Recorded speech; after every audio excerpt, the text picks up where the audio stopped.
Bien, hermanos, yo les pido por favor que abran sus Biblias en Marcos capítulo 11. Digo así, Marcos subrayado, porque varios hermanos me habían preguntado: ¿y cuándo vamos a volver a Marcos? Hoy. Marcos capítulo 11. Y vamos a leer los versículos 20 al 26. Dice así la palabra del Señor: por la mañana, cuando pasaban, vieron la higuera seca desde las raíces. Entonces Pedro, acordándose, le dijo: Rabí, mira, la higuera que maldijiste se ha secado. Y Jesús respondió diciéndoles, no a Pedro, a todos: tened fe en Dios. En verdad os digo que cualquiera que diga a este monte: quítate y arrójate al mar, y no dude en su corazón, sino crea que lo que dice va a suceder, le será concedido. Por eso os digo que todas las cosas por las que oréis y pidáis, creed que ya las habéis recibido y os serán concedidas. Y cuando estéis orando, perdonad si tenéis algo contra alguien, para que también vuestro Padre que está en los cielos os perdone vuestras transgresiones. Pero si vosotros no perdonáis, tampoco vuestro Padre que está en los cielos perdonará vuestras transgresiones. A mediados de los años 60 comenzó una serie de ciencia ficción titulada El túnel del tiempo. ¿Te acuerdas? ¿O no quieres dejar ver que te acuerdas? El túnel del tiempo. Unos científicos podían viajar a través del tiempo para llegar al pasado. Bueno, si nosotros pudiéramos tomar ese túnel y llegar al momento en que Jesús entró en Jerusalén el domingo de Ramos, y nunca hubiéramos leído el relato de los evangelios, probablemente habríamos llegado a la conclusión de que Israel estaba experimentando un avivamiento religioso. Miles de peregrinos habían venido de todas partes para la fiesta de la Pascua. Se calcula que unas 2 millones de personas se congregaban en Jerusalén en esos días. Y cuando apareció Jesús por las puertas de la ciudad, montado en un pollino de asna, recibió una bienvenida impresionante. Muchos tendían los mantos y palmas en el camino y decían a gran voz: Hosanna, bendito el que viene en el nombre del Señor, bendito el reino de nuestro padre David que viene, Hosanna en las alturas. De manera que estos judíos estaban en el lugar correcto, diciendo las palabras correctas, exaltando a la persona correcta. Todo parecía indicar que en Israel había vida espiritual, vida vibrante espiritualmente hablando. Ahora, los que han leído los evangelios saben que eso no es así. Mucha de esa gente que aclamó a Jesús el domingo de Ramos pidió a gritos el Viernes Santo que fuera crucificado 5 días más tarde. De manera que toda esa supuesta adoración, toda esa supuesta algarabía no era más que una fachada sin sustancia. Y Cristo lo sabía. Él sabía que todas esas exclamaciones de alabanza, todo ese fervor religioso no concordaba con la realidad de sus corazones. De hecho, Lucas nos dice en el relato paralelo que en ese momento Jesús lloró sobre Jerusalén. Jesús lloró, no se alegró. Lloró sobre Jerusalén. Lloró por la incredulidad, por la dureza de corazón de su pueblo. Lloró porque él sabía lo que ellos iban a padecer por haber rechazado a su Mesías. Es en ese estado de ánimo que Jesús en la noche se retira con sus discípulos a Betania, una ciudad que quedaba a unos 3 kilómetros, probablemente para pasar la noche en casa de sus amigos Marta, María y Lázaro. Pero el lunes en la mañana regresan a Jerusalén. Y Marcos nos dice en el versículo 13 que se topan con una higuera llena de hojas. Estoy haciendo todo este recuento porque hace mucho que predicamos de este pasaje.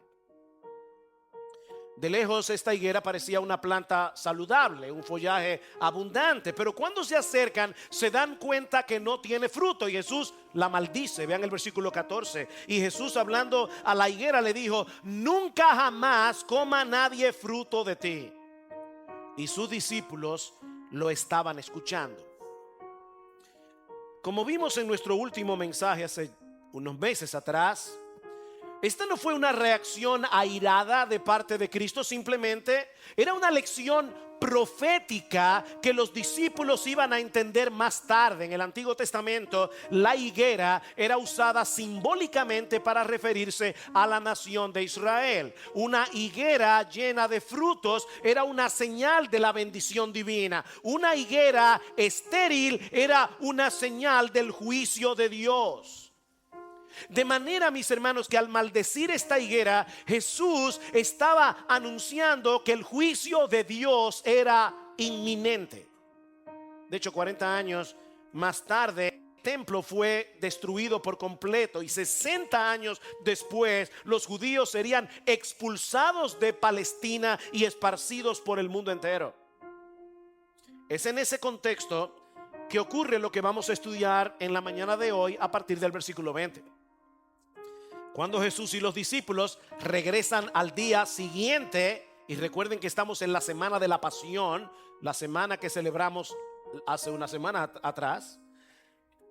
Cuando regresan al día siguiente, se topan de nuevo con la higuera que Jesús maldijo el día anterior. Dice en el versículo 20: por la mañana, cuando pasaban, vieron la higuera seca desde las raíces.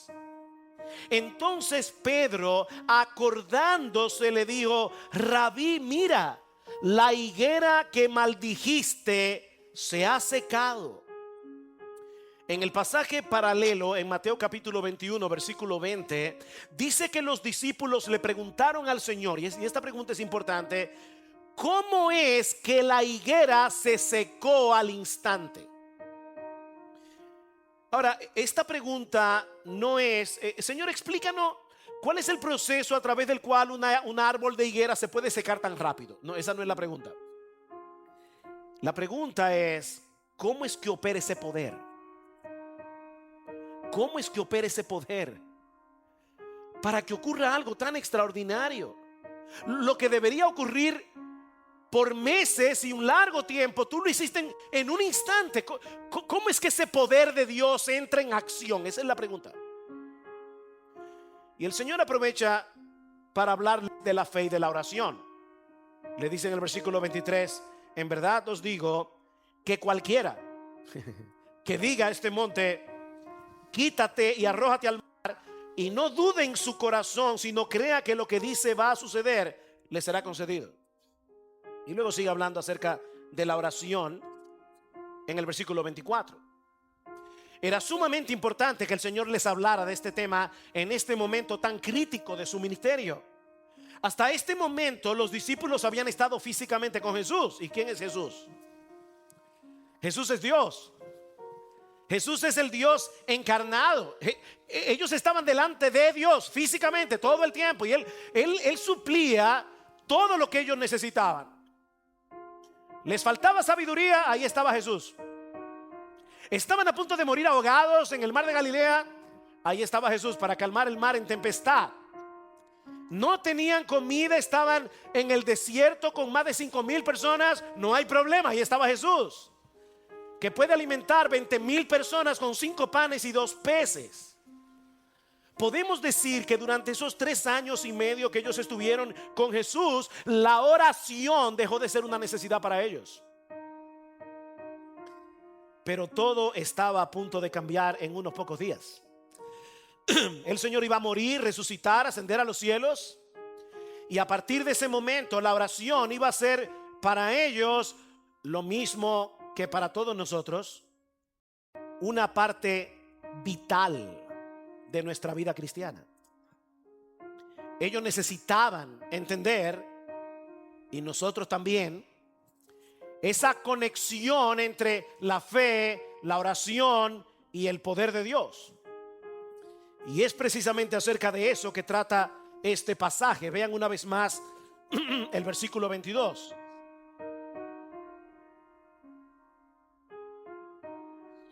Los discípulos preguntan: ¿cómo fue que la higuera se secó? Y Jesús les responde: tened fe en Dios. Yo no sé qué es más sorprendente, si lo de la higuera o la respuesta de Jesús. Tened fe en Dios. Y ahí la clave para entender el problema de la mayoría de los judíos en el tiempo de Jesús. Ellos no tenían fe en Dios. Ellos tenían el templo, tenían los sacrificios, tenían sus fiestas religiosas que guardaban con mucho celo. Perdón. Tenían todos sus rituales, todas sus ceremonias, pero no tenían fe en Dios. Escondían su falta de fe en un manto de religiosidad. ¿Y saben qué, mis hermanos? Eso es exactamente lo mismo que ocurre en el día de hoy en muchos lugares. No tenemos que tomar el túnel del tiempo para ver una escena similar a la que vio Jesús en Israel hace 2000 años. No, tú no tienes que irte al pasado. Puedes verlo en el presente.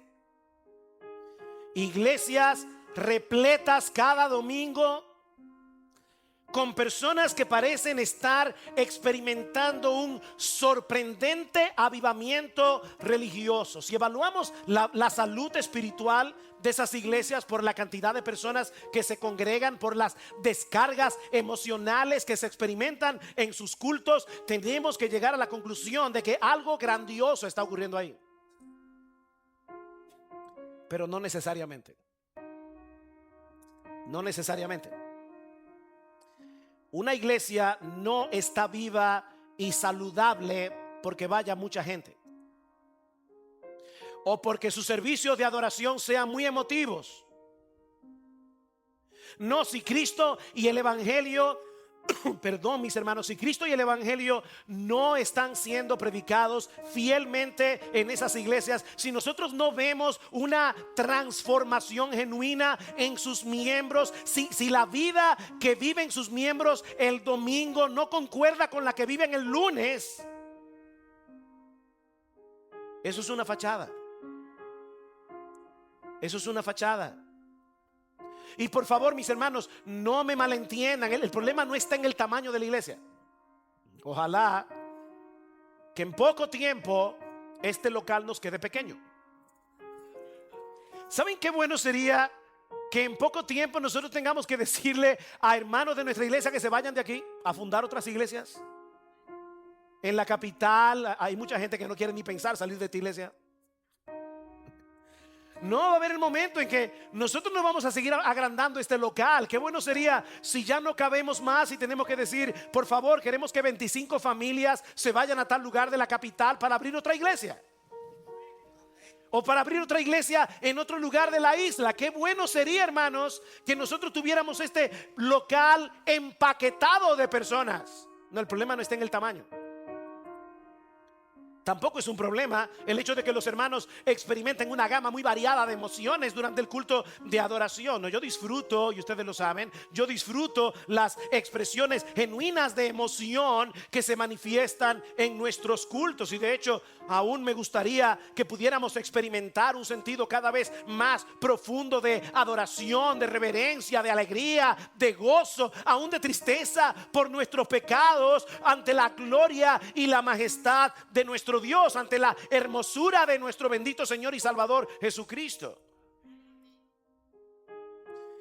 Pero mis hermanos, no podemos perder de vista la realidad de que el fervor religioso puede ser falsificado. El fervor religioso puede ser falsificado. La clave no está en el nivel de tu emocionómetro. Esa no es la clave. La clave está en la realidad de tu fe y en los frutos que produce tu fe. Tened fe en Dios.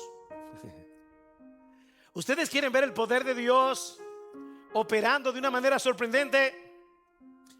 Tened fe en Dios, no en ti mismo. Hay mucha gente que tiene fe en sí mismo, pero la fe en Dios es exactamente lo opuesto. Es abandonar toda confianza en ti, en tu propia decencia, en tus propias capacidades, en tus propios logros, y confiar, descansar únicamente en Él. En otras palabras, mis amados hermanos, tener fe en Dios es tener fe en Dios y en nadie más. Tampoco se trata de tener fe en la fe. Y eso es un error muy común. ¿Han oído ustedes el dicho de que la fe mueve montañas? La fe mueve montañas. Piensa positivo. Como leí en una página de internet en estos días, cambia tu pensamiento y cambiarás tu realidad. Wow. Piensa positivo. La fe mueve montañas. Pero eso no es lo que Jesús está diciendo aquí. La fe no hace nada. La fe no puede hacer absolutamente nada a menos que descanse en el objeto correcto, porque la fe en sí misma por sí sola no tiene ningún poder. El poder lo tiene Dios. Por eso el Señor nos está diciendo aquí: tened fe en Dios. Tened fe en Dios. Y es interesante notar que el verbo aquí tener está en imperativo. Y ¿saben lo que eso significa? Que esto no es una sugerencia, esto no es una opción, esto es un mandamiento, es una orden. El hecho de no tener fe en Dios es una afrenta contra Él. Es un pecado no tener fe en Dios. Porque Él ha revelado a través de su creación y a través de su palabra que Él es un Dios confiable. Ahora, ¿qué significa en la práctica tener fe en Dios? Escuchen esto, hermanos, con cuidado, porque cada palabra que voy a decir importa. ¿Qué significa tener fe en Dios? En la práctica es descansar confiadamente en su poder, en su fidelidad, en su amor y en su sabiduría.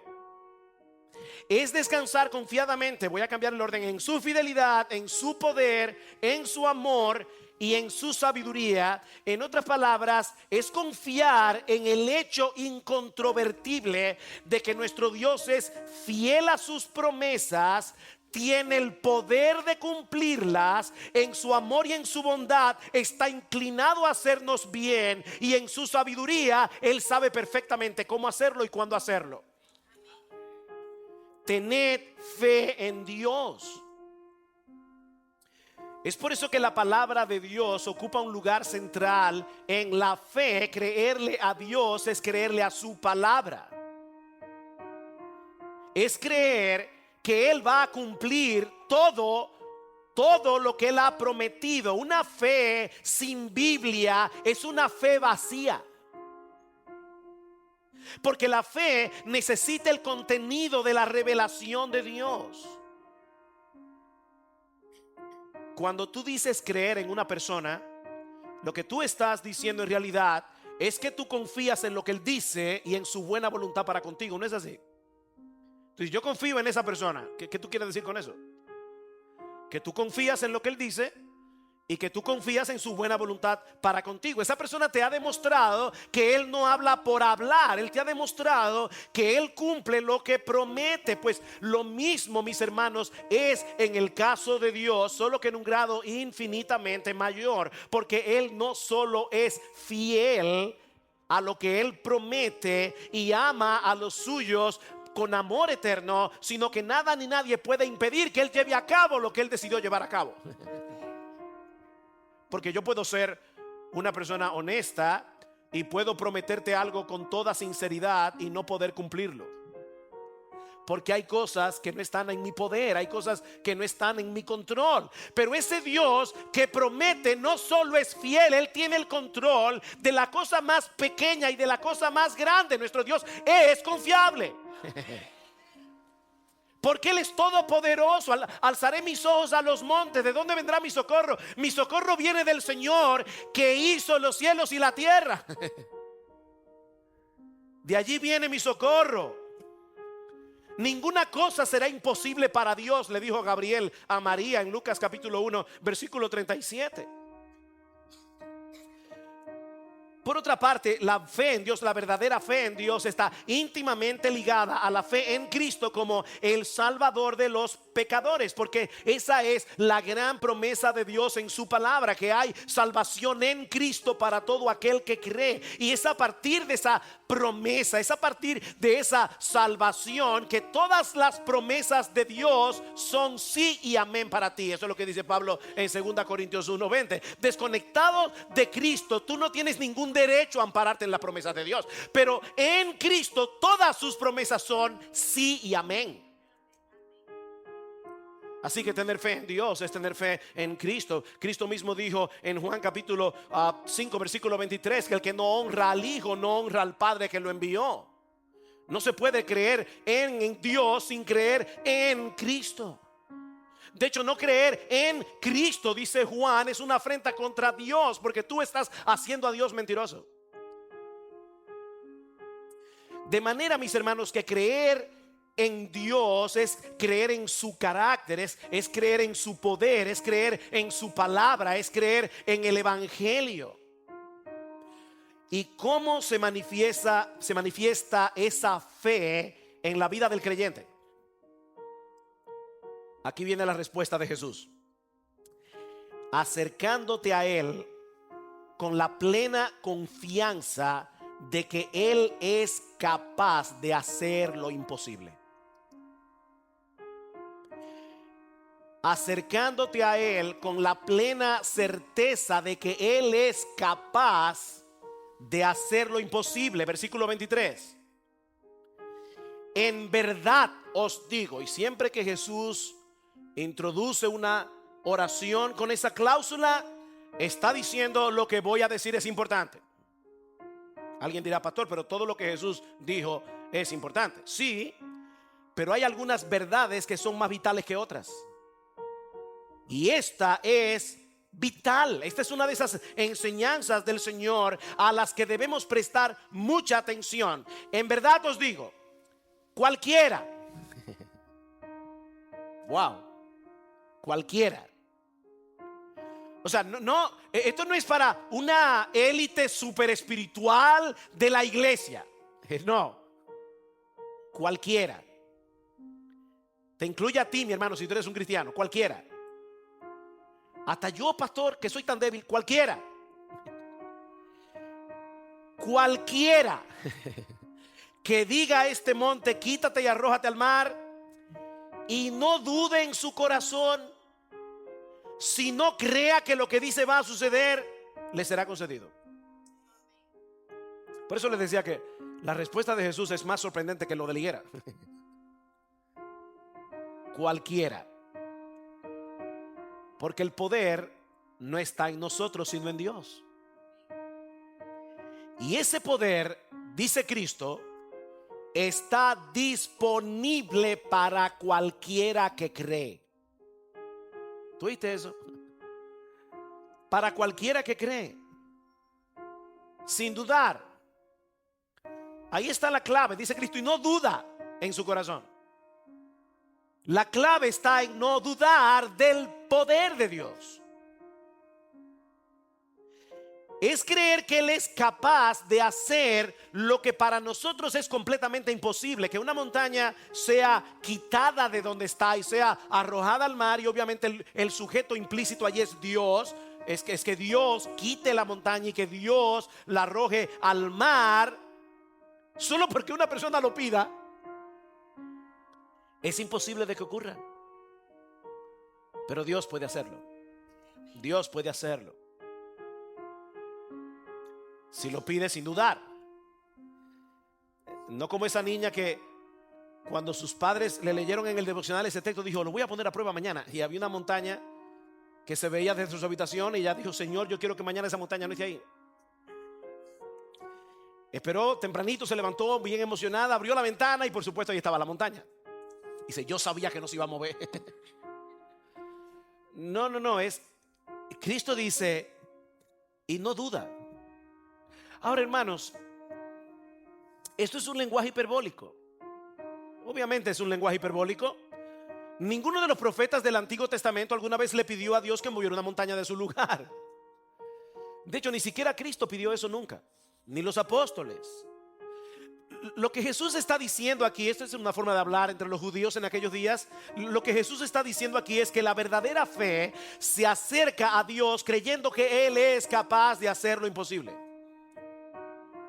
Él es capaz de hacer lo que nadie puede hacer. En un momento vamos a ver que esto no es una carta blanca para pedirle a Dios todo lo que se nos antoje. Pero no hemos llegado ahí. El punto es que la verdadera fe no tiene un conflicto interno entre lo que yo digo con mi boca y lo que yo creo con mi corazón. Ese es el hombre de doble ánimo del que habla Santiago, que es como las ondas del mar. No. Yo no le estoy diciendo algo a Dios, pidiéndole algo difícil, pensando en mi corazón que a final de cuentas Él es incapaz de hacerlo. No, mis hermanos, como dice Andrew Murray, tenemos un Dios que se deleita en imposibilidades. Y John Newton decía, tenemos un Dios al que nadie le puede pedir demasiado. Qué bueno eso, ustedes se imaginan. Nosotros tenemos a un Dios al que nadie puede pedirle demasiado. Él es el creador de los cielos y la tierra. Dios simplemente dijo, sea la luz, salga el universo, sean las estrellas, los planetas. Ese es tu Dios. ¿Tú crees eso? ¿Tú crees eso? Que Dios en 6 días hizo los cielos y la tierra. En 6 días. Y lo hizo en 6 días para darnos un patrón, porque lo hubiera podido hacer en un segundo. Y dice Job, y eso que eso es nada más el susurro de su voz, pero el trueno de su poder, ¿quién lo puede comprender? O sea, todo lo que tú ves fue que Dios dijo que sea y fue hecho. Si Él hubiera tronado, yo te voy a imaginar. Versículo 24. Por eso os digo que todas las cosas por las que oréis y pidáis, creed que ya las habéis recibido y os serán concedidas.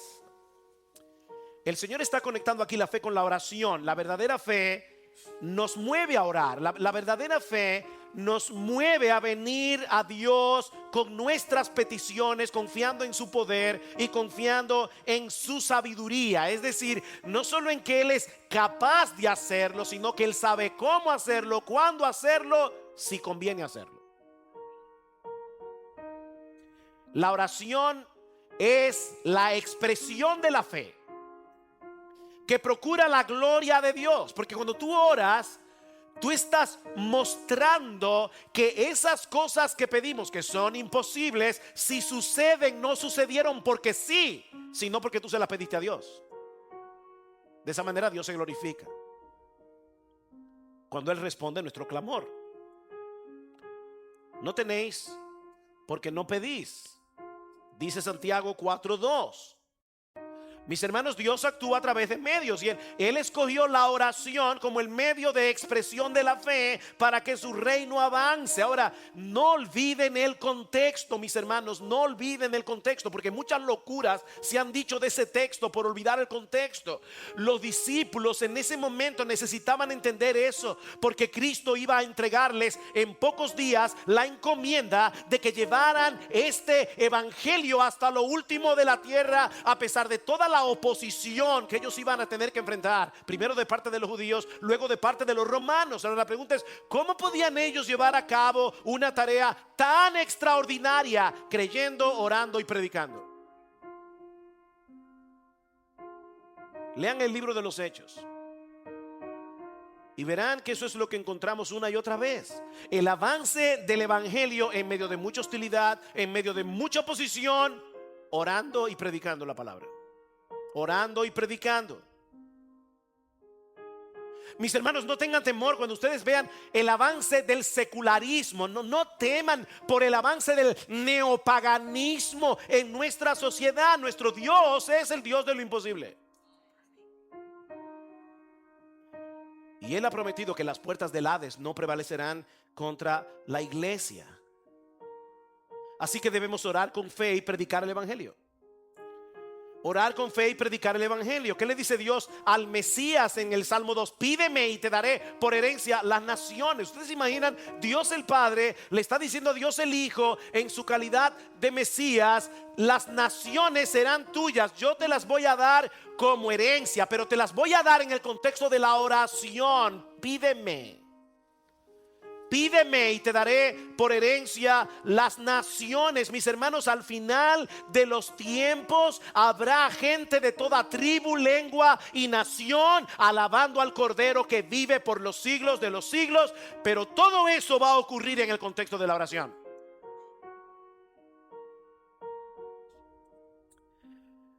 Déjame hacerte una pregunta. ¿Tú anhelas la expansión del reino de Dios? ¿Es el deseo de tu corazón que más y más personas vengan a Cristo en arrepentimiento y fe para que Él sea cada vez más ampliamente alabado, servido, amado, adorado en este mundo? ¿Tú anhelas eso? Entonces, mi hermano, debes orar y debes predicar. Porque Dios ha conectado el avance de su reino con la oración y la predicación del evangelio. Por eso es tan importante el culto de oración entre semana. Cuando el pueblo de Dios ora, cosas extraordinarias ocurren, mis hermanos. Montañas de pecado y de incredulidad son removidas cuando la iglesia ora.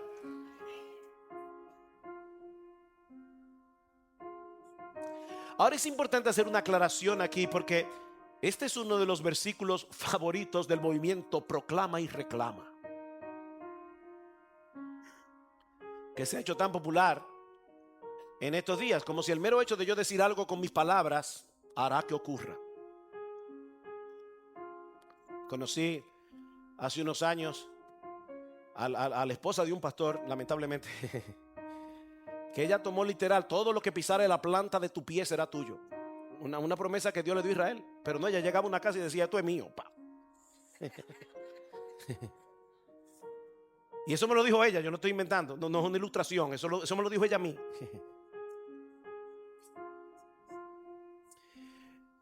Mis hermanos, lo primero que yo debo decir es que este no es el único texto de la Biblia que habla de la oración. Este no es el único texto de la Biblia que habla de la oración. Nosotros cometemos muchas locuras cuando sacamos un texto del contexto bíblico, y eso es lo que está haciendo mucha gente en el día de hoy. En el texto de Santiago que citamos hace un momento, Santiago capítulo 4, dice que algunos no tienen lo que desean porque no lo piden, pero luego añade en el versículo 3 que otro pide y tampoco lo obtienen porque piden mal. Piden mal para gastar en sus deleites, no para la gloria de Dios. Y Juan dice en primera de Juan capítulo 5 versículo 14: esta es la confianza que tenemos delante de Él, que si pedimos cualquier cosa conforme a su voluntad, Él nos oye. Conforme a su voluntad. La oración no es un intento de torcer la voluntad de Dios. No, mis hermanos, es un medio a través del cual nosotros nos sintonizamos con la voluntad de Dios. Sintonizamos nuestra voluntad con la suya a través de la oración. Es lo mismo que dice el Señor Jesucristo en Juan capítulo 14 versículo 13: todo lo que pidáis en mi nombre, para que el Padre sea glorificado en el Hijo, yo lo haré.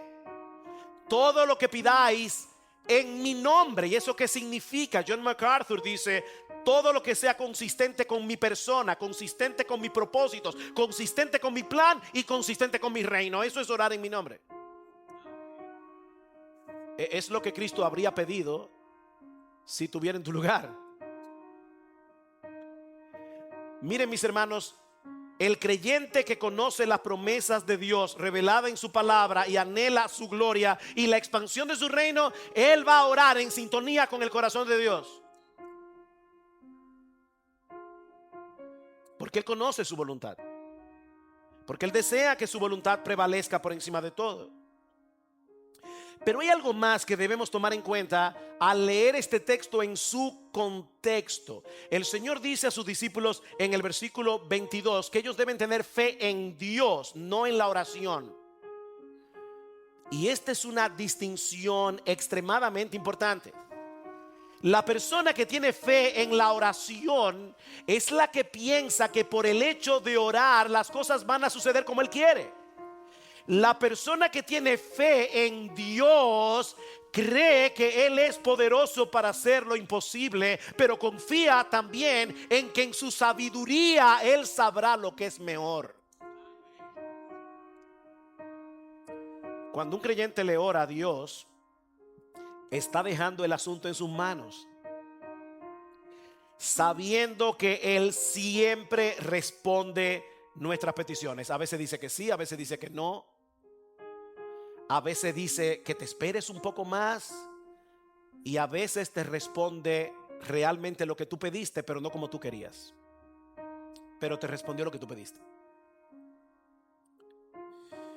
¿Saben que el hecho de que al orar nosotros no sabemos con certeza cómo Dios va a responder esa oración no es dudar de Dios? Es descansar en Él. Y yo digo eso porque cuando yo era nuevo creyente, yo leí un libro que me hizo mucho daño. Creo que se titulaba El poder de la oración eficaz. Y cuando yo leí ese libro con meses de convertido, hay una cosa que decía ese libro que me hizo mucho daño. El autor del libro decía que nunca un creyente debe decirle a Dios en oración: Señor, si es tu voluntad. Porque si decimos eso, ya estamos dudando de que Dios va a hacer lo que yo quiero que Él haga. Pero hermanos, eso no es dudar. Eso fue lo que Jesús le dijo al Señor en el huerto de Getsemaní. No, eso no es dudar. Eso es descansar en la soberanía de un Dios que sabe lo que a mí me conviene. Hay una historia en el capítulo 3 del libro de Daniel que ilustra esto de una forma muy dramática. El rey Nabucodonosor hizo una enorme estatua de oro y emitió el decreto de que todos debían adorarla, o de lo contrario serían arrojados en un horno de fuego ardiente. Los tres amigos de Daniel, que eran hombres fieles a Dios, Sadrach, Mesac y Abed-nego, rehúsan postrarse ante la estatua, son llevados delante del rey. El rey les da otra oportunidad, les dice que si están dispuestos a recapacitar y postrarse ante la estatua, porque si no la adoráis, inmediatamente seréis echados en un horno de fuego ardiente. ¿Y qué Dios será el que os libre de mis manos? Uy, qué arrogante. ¿Saben cómo le respondieron los amigos de Daniel? No necesitamos darte una respuesta acerca de este asunto. Ciertamente nuestro Dios, a quien servimos, puede librarnos del horno de fuego ardiente, y de tu mano, oh rey, nos librará. Pero si no lo hace, si no lo hace, has de saber, oh rey, que no serviremos a tus dioses, ni adoraremos la estatua de oro que has levantado. Fíjense, ellos creían que Dios era capaz de hacer lo imposible. Y de hecho, Dios hizo lo imposible, porque los amigos de Daniel fueron arrojados en el horno de fuego y no se quemaron. Ni una hebra de la ropa se quemó. No olían a chamuscado, nada.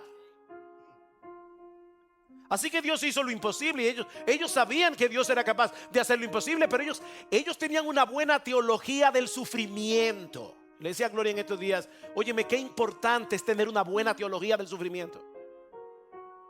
Ellos sabían que Dios podía tener otro plan,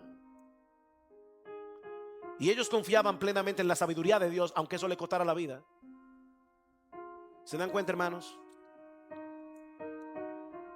Dios nunca ha prometido librar a su pueblo de las aflicciones, de las enfermedades, de los problemas. Dios no ha prometido eso. Hablaba hace unas semanas atrás con una persona que está en una de estas iglesias de reclama, proclama. Me dijo: oye, me tengo una sinusitis terrible. Yo padezco de eso también, le dije. Pero ya yo le reclamé a Dios que me quitara la sinusitis. Yo le dije: mira, déjame decirte algo, mejor ve al médico. Ora y ve al médico. Dios puede quitarte la sinusitis así, te la puede quitar.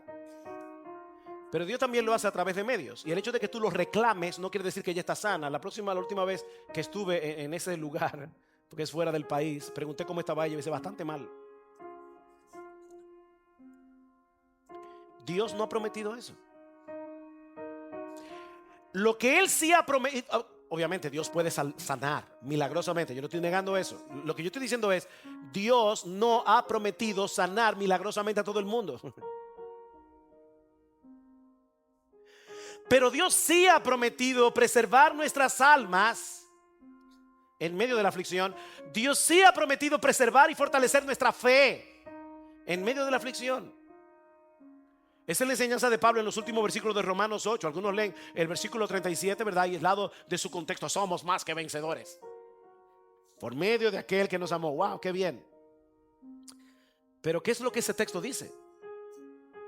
¿Quién nos separará del amor de Cristo? Versículo 35, tribulación o angustia o persecución o hambre o desnudez o peligro o espada. ¿Saben qué es lo que Pablo está diciendo ahí? Que los creyentes pasan por todas esas experiencias, pero ninguna de ellas puede separarnos del amor de Cristo. Como está escrito, y ahora Pablo dice, cita el Antiguo Testamento, por causa de ti somos muertos todo el tiempo. Somos contados como ovejas de matadero. Antes, en todas esas cosas somos más que vencedores por medio de aquel que nos amó. En otras palabras, los creyentes pueden experimentar cualquiera de esas circunstancias difíciles, pero Dios preservará nuestra fe para que no nos alejemos de Él. Y lo que es todavía más precioso, Él usará todas esas dificultades para cumplir el propósito para el cual nos salvó. ¿Y cuál es ese propósito? Hacernos cada vez más conformes a la imagen de su Hijo. Hacernos como Jesús. Y hacernos como Jesús es mejor que estar sano. Claro, yo preferiría que me haga como Jesús sano. Y podemos pedirle eso a Dios.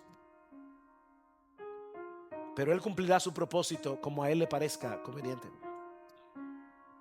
Así que no podemos aislar Marcos 11 del resto de las enseñanzas de la Biblia con respecto a la oración. Imagínate una hermana con problemas matrimoniales. Su esposo es inconverso, le está dando mucha dificultad, y ella le ora a Dios y le pide al Señor que convierta a su esposo. Pero pasan los años y el esposo no se convierte. ¿Saben cuál es el punto aquí? Que ella debe pedirle a Dios que convierta a su marido, creyendo que de verdad Dios tiene poder para convertirlo, pero creyendo también que Dios es capaz de en el interín remover las montañas de amargura, de descontento que hay en el corazón de ella por tener un esposo así. Dios es capaz de remover cualquier montaña, y Él va a remover la montaña que Él crea que tú necesitas que sea removida. Y tú le oras creyendo eso. Me fascina como lo dice Primera de Pedro capítulo 4 versículo 19. Dice, por consiguiente, los que sufren conforme a la voluntad de Dios. ¿Tú oíste eso? Los que sufren conforme a la voluntad de Dios, encomienden sus almas al fiel Creador y hagan el bien. ¿Saben que todo ese movimiento de proclama, reclama y yo no sé cuánta cosa más es sumamente peligroso? Primero, eso es casi brujería, y lo digo francamente, eso es casi brujería. Pero aparte de que casi brujería, ese movimiento crea mucha confusión y mucha frustración.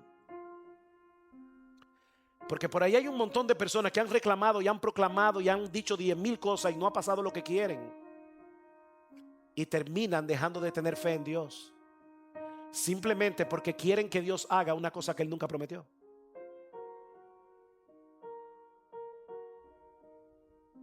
Tened fe en Dios. Tened fe en Dios. Pero hay algo más que el Señor dice en nuestro texto, y ya veo que el tiempo se fue, así que lo veremos mucho más brevemente. Y es que la verdadera fe nace de un corazón que ha sido hecho partícipe de la gracia perdonadora de Dios.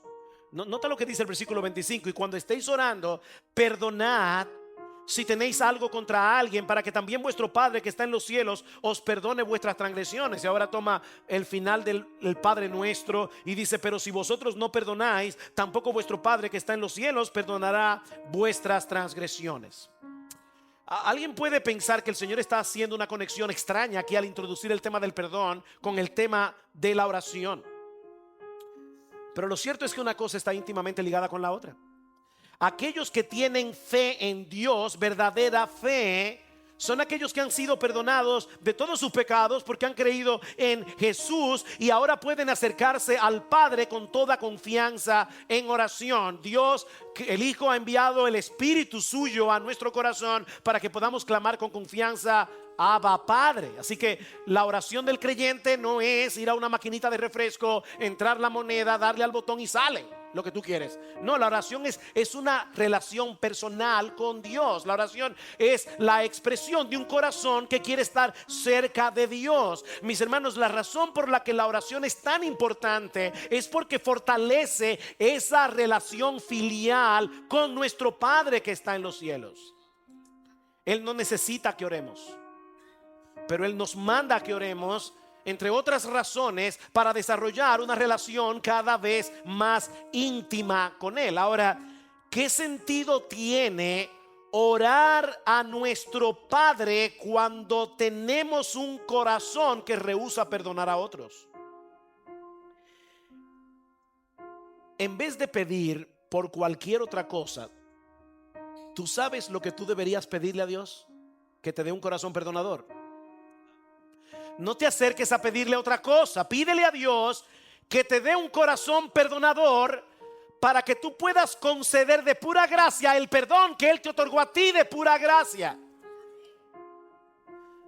Si tú no quieres perdonar las ofensas de otros, tampoco serás perdonado por tu Padre.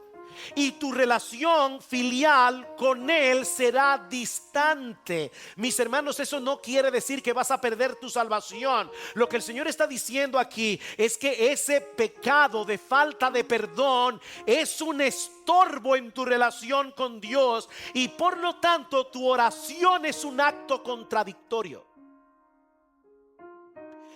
Tu oración es un acto contradictorio, porque supuestamente te estás acercando a Dios en oración, pero lo cierto es que paternalmente hablando Él está lejos de ti por tu falta de perdón. Hay un problema que tú tienes con Dios que tú no has solucionado, y por lo tanto hay un estorbo con Dios. Perdona entonces para que puedas ser perdonado y vuelvas a disfrutar de una relación íntima y deleitosa con tu Padre Celestial. He ahí la conexión. Ahora, es importante advertir aquí que un pecado constante de falta de perdón puede ser un síntoma que revele que tú vas camino al infierno. Sí, tú oíste bien. Un corazón que consistentemente rehúsa perdonar es un corazón no creyente. Mi amigo, si tu vida se caracteriza por la falta de perdón a otros, no te engañes a ti mismo creyendo que vas camino al cielo. El que no ama a su hermano a quien ha visto, ¿cómo puede amar a Dios a quien no ha visto? Dice el apóstol Juan. ¿Qué hemos aprendido hoy? Que todo lo que se requiere para ver el poder de Dios en acción es tener fe, verdadera fe. Una fe que descansa en el hecho de que Él es fiel a sus promesas. Una fe que descansa en el hecho de que Él tiene el poder para cumplirlas.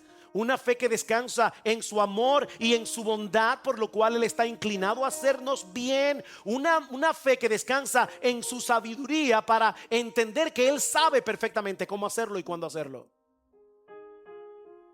Pero sobre todas las cosas es una fe que descansa en Cristo para el perdón de todos nuestros pecados, porque esa es la gran promesa de Dios en su palabra, que en Él es justificado todo aquel que cree. Esa es la promesa que abre la puerta para todas las otras promesas.